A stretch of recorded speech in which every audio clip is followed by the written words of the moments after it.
Hello and welcome back to Mario Kart 8 Deluxe. The last time we played through the Mushroom Cup on 100cc, and today we'll be playing through the Flower Cup on 100cc, and we're going to be using King Boo, which is a new addition to the cast. I guess I should have mentioned that Tanuki Mario and Cat Peach were not new additions. They were added in DLC from Mario Kart 8, but they weren't part of the main base roster initially. But King Boo is a character added specifically for Mario Kart 8 Deluxe, so that's pretty neat. And we're going to be using the new car we unlocked, which is the land ship, which seems to fit King Boo pretty nicely. We're going to be using the GLA tires with the super glider. Here are the stats. And once again, we're going to make sure that Smart Steering and Auto Acceleration are indeed disabled. And so without further ado, let's dive into the Flower Cup on 100cc. Let's do this.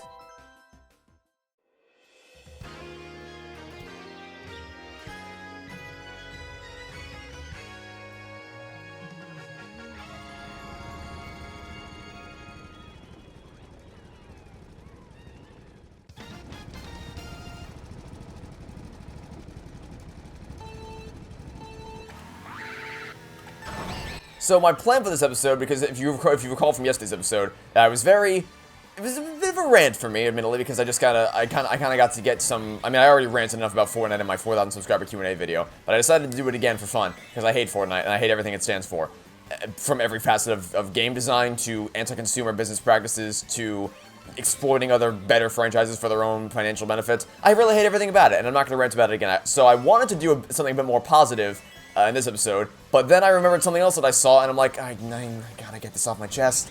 So, for those of you who didn't see, there was an article that came out. I think it was last Sunday. I think it was the first day of the month, the 1st of August, when I think it was the Sunday Times. I'm not entirely sure. Don't quote me on that, but I know there was some kind of article that was released saying something along the lines of Robert Downey Jr.'s Iron Man could have been played by anybody. It's just that moment, you know that meme, which I think it's from Fallout, where it's just everybody just like that? Like, that's one of those moments. It's like, yeah, what were you thinking when you wrote that? Did you seriously expect anybody with a functioning brain would read that sentence and be like, you know what? You're right. Literally anybody on the planet could have done a better job playing Iron Man than Robert Downey Jr. What a hilariously awful thing to say. Like, seriously? I also find it funny that James Gunn, who is the director of the Guardians of the Galaxy movies, he even commented under it saying like, hey, I've seen the screen tests. You have no idea what you're talking about. Now, he used some more choice words than I'm going to use, but that's the general gist of what he was saying. Was that it's like, yeah, no, absolutely not. Because obviously, like, when you think of Iron Man, you think of Robert Downey Jr. Like, for other superheroes, like, I guess a better example, or a more keen example, is when you think of Superman, you think of like, okay, let's see how this person portrays the character of Superman, I guess. I'm not really big into the Superman, but I know, I guess I guess Batman would be a better example, because Batman's been done like by like 1,000 people. But when you have Batman, you think like, okay, so let's see how this person portrays the character of Batman. So you had Adam West, Michael Keaton, Val Kilmer, George Clooney, Christian Bale, I think. Will Arnett, you've had just a million gajillion different interpretations of the Batman character, so you think, okay, let's see how this person does it. But with Iron Man, Robert Downey Jr. is Iron Man. Like, he defined who that character is. His performance encapsulates everything that makes the character of Tony Stark the character of Tony Stark. So, I don't know what the hell the people who wrote that were on, but they clearly did not think very clearly when they did it, because good Lord Almighty, that was a very, very silly thing to say. In terms of like Robert, I mean, I guess I'll open the floor. Do any of you think that Tony Stark could have been played by just any dude? Because I don't think so. I'll be shocked if anybody says that they think that he could. But I'm curious to hear if you think that anyone who's not Robert Downey Jr. could have done as good of a job portraying that character as both Tony Stark and Iron Man as he did. Because I don't think it's possible. Anyway, next race.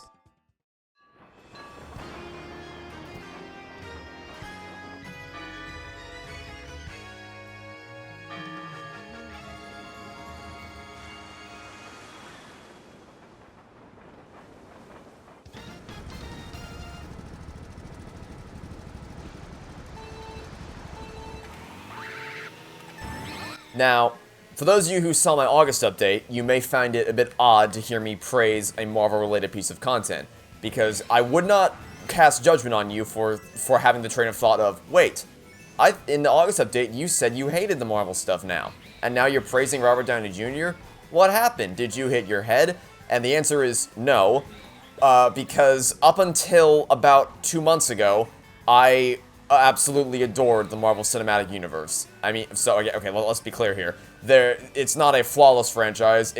It's like a blender of everything that you could possibly get out of movies, by which I mean you have phenomenal out-of-this-world movies, you have just great movies, you have good movies, like a solid 7 out of 10, you have movies like a 5 or 6, you have bad movies like a 4 or below, and then you have movies that make you question your sanity that are like, what the hell did I just watch, in terms of like a 1 out of 10. It's been a nice mishmash of everything, and the reason, like, I think one of the things that I think the MCU had going for it was the fact that it tackled a lot of different genres. Like, a lot of people seem to think that that the idea of having a superhero movie inherently makes it its own genre. I butchered that word, genre, which is not true at all. Like, superhero movies are not a genre, because, like, there's a lot of different types of movies throughout the MCU. You have, like, the political thriller of The Winter Soldier, you have the sci-fi adventure of Guardians of the Galaxy, the I guess, like, action-based thriller of Iron Man 3. There's a lot of different types of movies that are throughout the MCU. So it's not just like you're getting the same type of thing over and over again. And admittedly, like, I used to think, like, without having actually seen the MCU movies, I originally thought that's what it was just all, like, the same oversaturated type of content over and over again. But then Forgot 45 actually sat me down to get me to watch these movies, and I actually realized that, oh wait, there's actually different types of films in this series. I was way too hard on the series for all those years. I absolutely adored the series. I cried my eyes out at the end of Avengers Endgame, and I was very optimistic because I really don't think that moving forward, the MCU will be able to kind of recapture the initial spark it had without Tony Stark and Captain America, or sorry, without Tony Stark and Steve Rogers, I should clarify. That said, I did still enjoy WandaVision until the final episode, and I really enjoyed Falcon and the Winter Soldier. So I was still optimistic moving forward, even though I'm still gonna, like, you're always gonna have that kind of hole in your heart when it comes to Iron Man and Steve Rogers. But I was still very optimistic. How many spiny shells, Jesus Christ? Very optimistic moving forward.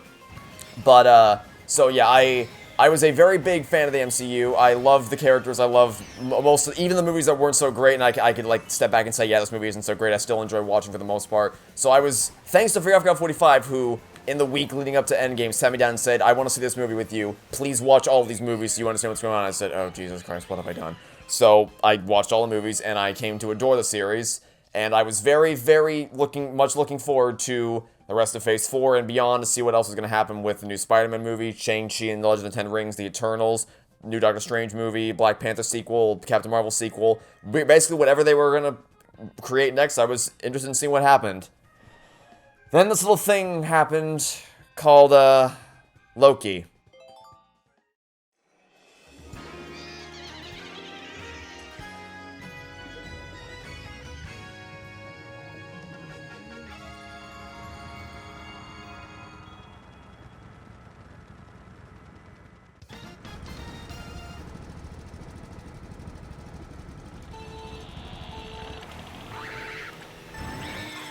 So, I don't want to go on a big rant about this again because I already did it in my August update video, but as a general summary of what happened in the Loki show, basically it's confirmed within the opening few scenes of the first episode of that show that everything that ever happened throughout the entirety of the MCU up until that point was all predetermined, and by the end of the show it was revealed that the reason why it was predetermined is because, I think, everybody's calling him Kang. I think he's called He Who Remains, or whatever. It's confirmed that he scripted out the events of the entirety of the MCU, and everyone was just doing what he said to do, and no one ever had any free will at any point throughout the series. And I gotta be honest, I have never in my life felt such immeasurable passion for a series drain instantly. I've never felt that before. Even with Apollo Justice, like, Apollo Justice was a thing where, like, I was curious to see how bad it was going to get. Same with Danganronpa. I still care about the characters. I wanted to see what else would happen and how badly they would destroy everything. But the second that I heard that everything that happened up until the point was predetermined, I'm like, why? Why did you do that? Why would you have ever said that? That you literally just undid everything you've ever done prior to this point. Every meaningful character choice, every sacrifice, every plot development, every character motivation. Everything that ever happened prior to that show means nothing now. It means literally nothing, because it was all pre-scripted. No one could have ever done anything to change it. Thanos didn't actually want to gather the Infinity Stones. Ultron didn't actually want to cause a global extinction. Who else? Obadiah didn't actually want to take over over Tony's company. Why am I blanking? Loki didn't actually want to take over the Earth in the first Avengers movie. None of them did anything wrong. It was all just pre-scripted by Kang, and if they didn't do what they wanted to do, like if they, let's say Thanos woke up one day and said, actually, I don't want to wipe out half of all life in the universe, then Kang would have melted him. The TVA would have come to him with their big melty sticks and melted him because they didn't follow the sacred timeline of the TVA, and Kang the Conqueror and He Who Remains. It's really terrible, because, and you know, because by the end of the show, they do release free will, and as everyone knew was going to happen, they were going to be like, oh, look, we did it, Patrick, we unleashed free will into the universe, and it's supposed to be like, yay, they did it. It's like, I don't care. Like, even if all future movies now operate under the assumption of free will, why would I care? Because you still have not fixed the issue of everything that happened throughout the first 20 or something movies was all, we were just watching a script be unfolded in front of us, and no one actually made any meaningful choices. So, to circle back to how we got on this topic in the first place, I will still readily defend the writing of the Phases 1 through 3 MCU movies and the Phase 4 TV shows of WandaVision and Falcon and the Winter Soldier. I will defend the acting, the cinematography, just every fundamental aspect of filmmaking. I will still defend that all, but I have no investment in moving forward because they just wiped out they annihilated everything that happened up until this point. So,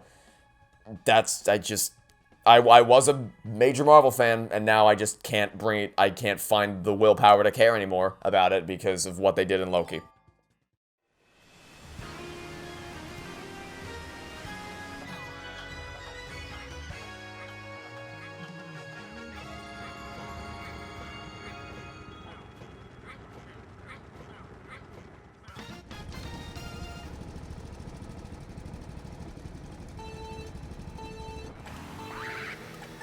And what I find absolutely hysterical is that the director of the show had absolutely no idea of the implications of the script that they were writing.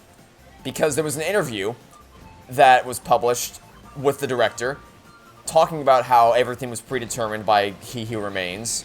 And basically, the director said, yeah, I guess by the show's logic that does make sense. Meaning they had no idea. They didn't think about anything. These assholes, or idiots, take your pick, had no idea what they were doing. They had to be pointed out to them that they had invalidated the first 3 phases of the MCU. And then, when they were questioned about it, their exact response was, even if I'm gonna probably drive off the road here, because I'm gonna be reading this. Actually, you know what? Let me just read this out real quick and turn those on.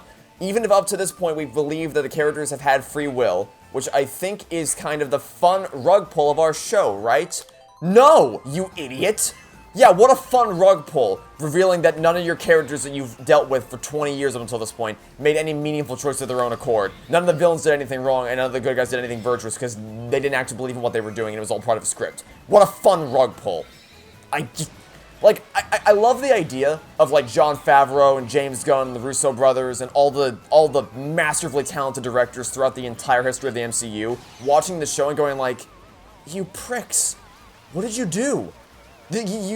I've never seen a show so fundamentally wreck its predecessors on such a, like, vast scale like this. Because, like, if I were lucky enough to be able to have been able to direct one of the, or write for, or do any kind of work on one of the, like, any kind of story work on any of the movies up until this point, or even the recent TV shows, and then I watch this show, I'd be like, how did you approve this?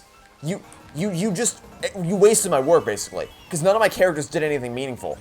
So, I'm sorry, I really don't want to go off about this for any longer because I just hate this show so much, but the fact that this show is getting such universal praise from people, it just boggles my mind. Like, you would think that being a diehard MCU fan would make you hate this show. You'd think that watching this show make you go, wow, so you just basically told me to go screw myself is what you just did, basically. But no, people eat this show up, and I'll never understand it. I'll never ever understand such having such blind, because the thing is, you may, like, what I'm gonna say is, like, I'll never say having such blind loyalty to a product or a franchise, and you may say, oh, wasn't that you with Halo? And the answer is no. In fact, I actually have very strong criticisms with several games in the Halo franchise. Halo Wars 2, I think, is a very unbalanced mess. Halo 2 is a buggy, broken mess on Legendary difficulty.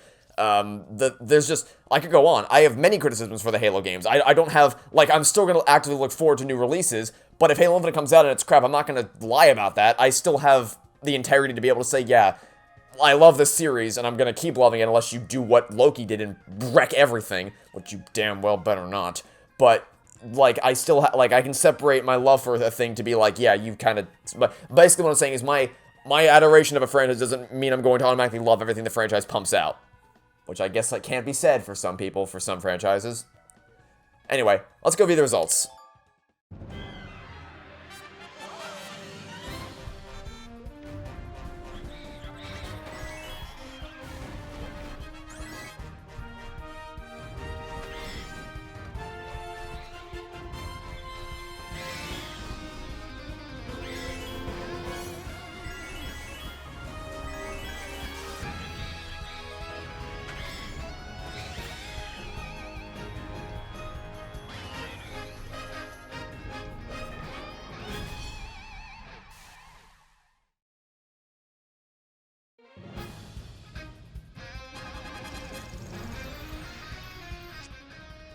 You've collected 420 coins. A new vehicle customization option has been unlocked, so we'll go see what that is in the next episode. But for now, that will be it for this video. So, thanks for watching. Stay tuned for next time. I hope to catch you all tomorrow for some more Mario Kart 8 Deluxe. Goodbye.